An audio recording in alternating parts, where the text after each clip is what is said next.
This is F.D. Recovery, where we interview addicts and alcoholics. Our aim is that through this podcast, we might help you on your journey of recovery. Thank you for listening. Hello, this is Frank with the F.D. Recovery, and you are listening to the Weekly Intention. All right, we're going to choose a topic for the week.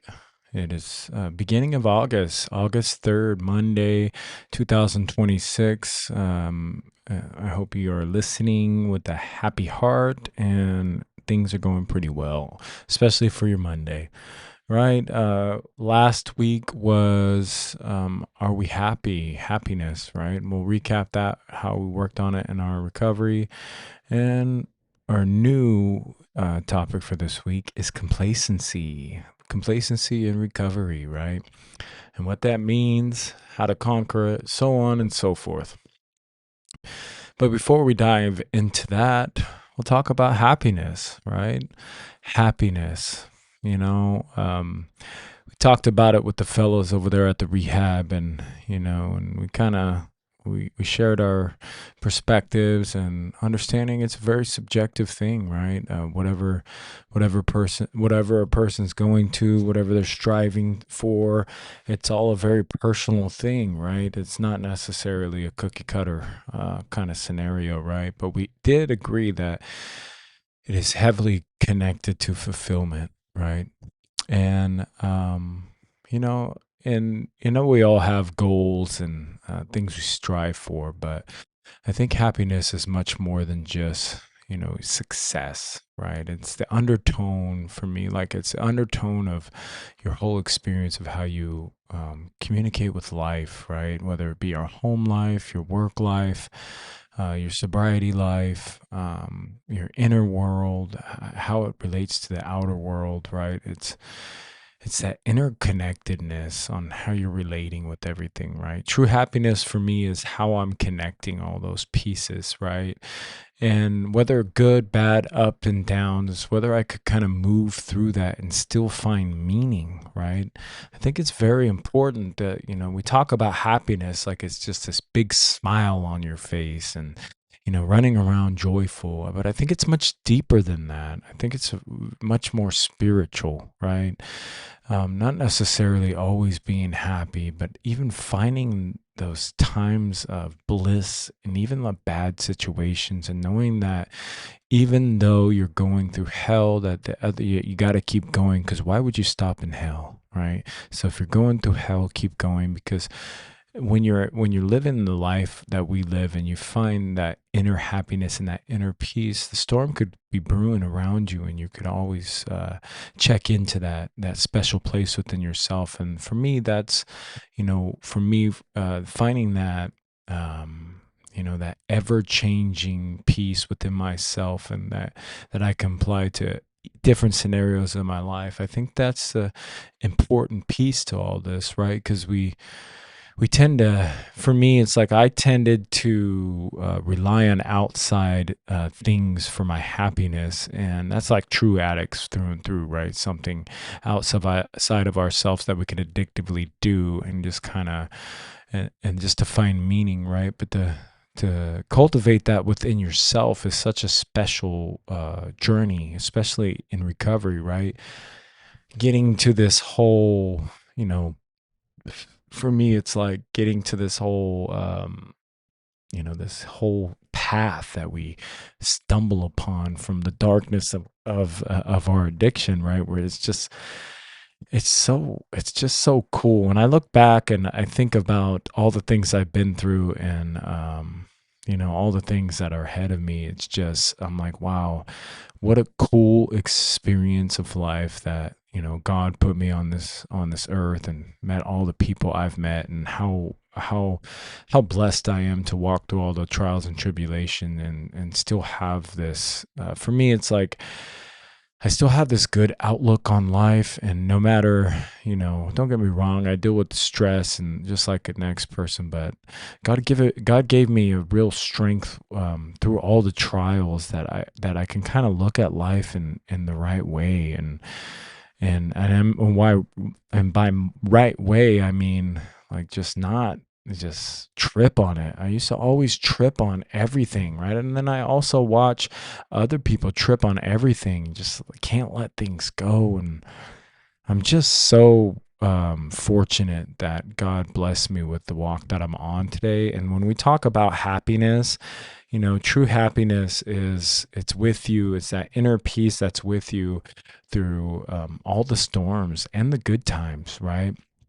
It's being able to carry that fulfillment, because sometimes we look for that outcome and like the completion of a task, or if I do this then I'll get that, if I do this and then I'll feel that. And it's like, no, it's right now. It's everywhere you're at, right? And you're not always going to feel that way, but even like for me, it's like I carry that happiness into the bad times, and when the bad times are there, I'm like, okay, I know it's going to get better because I got perspective, right? And and to gain these things that we call spiritual principles, and this walk and all these tools that we use to kind of get our mind right in the whole situation and keep our head in the game, and give us that outlook that we were just so blocked from, right? And if you're not there, I get it, right? It could be Chinese that I'm speaking right now. But if you know what the hell I'm talking about, then I know it's hitting you, right? So, as far as happiness and that goes, you know, it's just being able no matter, for me, like no matter what I'm going through, is I can still cultivate that inner peace and still just know who I am, right? And because for a very long time, I just didn't know who I was. And today, for me, that inner peace and knowing who I am and knowing how I operate and just doing better every single day and being on this path of just trying to be a better person is just so fulfilling. And I think that's the path of service, and just trying to put things out there, whether it's even content on Facebook, just trying to brighten someone's day, make someone smile, right? Of course we all want attention, and that's part of the gig, but for the most part, like when I sift through all the madness and all the ego, it's like I just want someone to, listen to this podcast, or, read something on Facebook, and I just wanted to help them through their day, because I know what it's like to have really dark days. And if I can do that much on this journey, and give back if I can give back based off all the crap I used to do, then that's just a little piece of winning for me, right? So I'm gonna close out with that, right? So complacency. Let's talk about that, guys, because that's the killer, right? I mean, obviously, resentment is the number one killer we talk about, but complacency is a motherfucker, right? So what almighty Google has to say is complacency in recovery happens when you feel too confident in your sobriety. Ooh, I was sounding a little too confident right there when I was talking. So maybe I need to check myself with humility, right? I'll do that, add that into the mix, but we carry on. Happens when you feel too confident in your sobriety, leading you to skip meetings, drop daily habits, and ignore your support system. It is a dangerous mindset, because recovery is a lifelong journey that needs ongoing care. That last part is I see so many guys struggle, and I struggled that way for so many years, and I just couldn't connect that I need to do this for the rest of my life. When it says lifelong, that means the rest of our life, right? It's not just like what we pick and choose, and sometimes here and maybe the here and there. Like, you got to live it, right? So whenever I fall back on a meeting due to my schedule, I make sure to double down on my spiritual practices and my workouts, because that keeps me spiritually fit along with physically. And just tuning in with myself, doing extra meditations, and just praying extra to God, right? Getting in tune with my higher power. Warning signs, skipping support meetings or therapy sessions, pulling away from friends, sponsors, or your community, stopping daily self-care habits like journaling or exercising, believing that relapse could never happen to you, right? That's one that everybody gets to. It's like, oh, that's not me. That's not me. I'm over it, right? I don't want to get high no more. Right? That's the same old song and dance. I did that so many times, right? If I just wanted to skip my podcast, like, this keeps me spiritually well, right? And just knowing that I'm trying to give back and doing the spirit of service is very important to me. It's part of my recovery as well. I do this so I can stay sane, right? And hopefully it helps out there and maybe brushes off on you guys. So let's see how to overcome it. Reconnect with your support network, sponsor right away. Return to the basic daily routines that kept you grounded early on.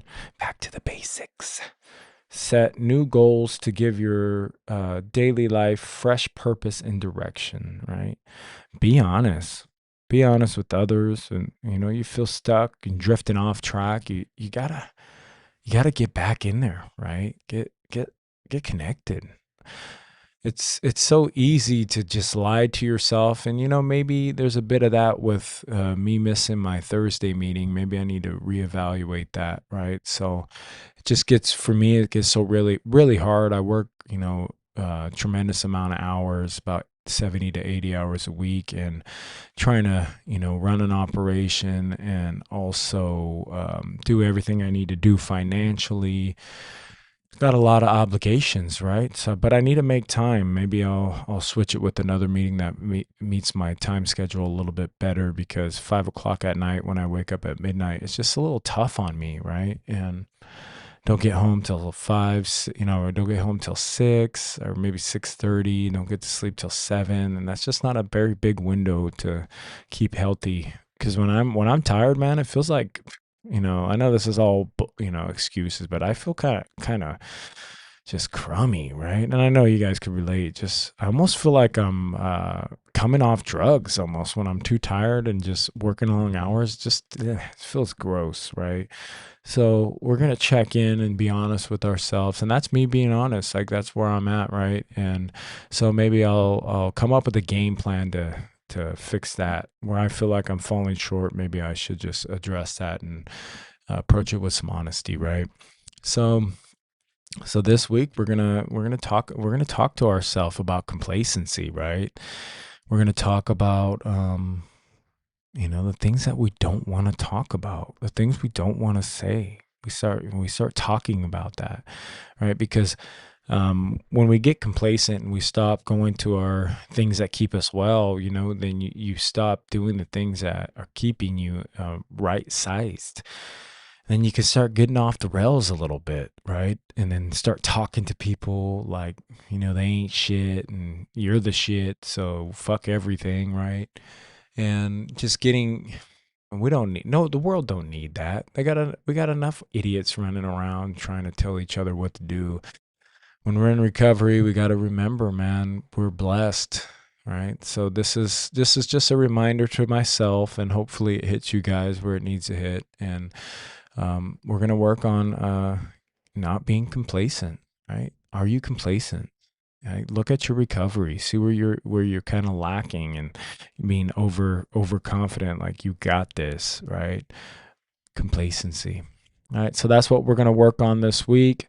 And we're going to reach out to our support groups, be honest with ourselves, return to your daily routine, set new goals to overcome this complacency, guys. If you're struggling out there, I get it. Life is a struggle. We are human beings. Be patient with yourself. You're on the right path, guys. I know that sometimes I get on there, not everything comes out all right and all fancy and hunky-dory, but just know this. I'm with you guys. I love you, and I mean that from the bottom of my heart, because I used to never love anything. I was so troubled. But today I care what happens to another addict. I care what happens to me. I care what happens in this world. And let's just live it one day at a time, guys. I love you guys. And that's Frank with the FD Recovery. We're working on complacency this week, and we out. Peace. Have a good week, guys. Thank you for tuning in to FD Recovery. A reminder, be kind to yourself on this journey of recovery. Also, call your sponsor. Get connected to local support groups. And for one day at a time, stay clean and sober.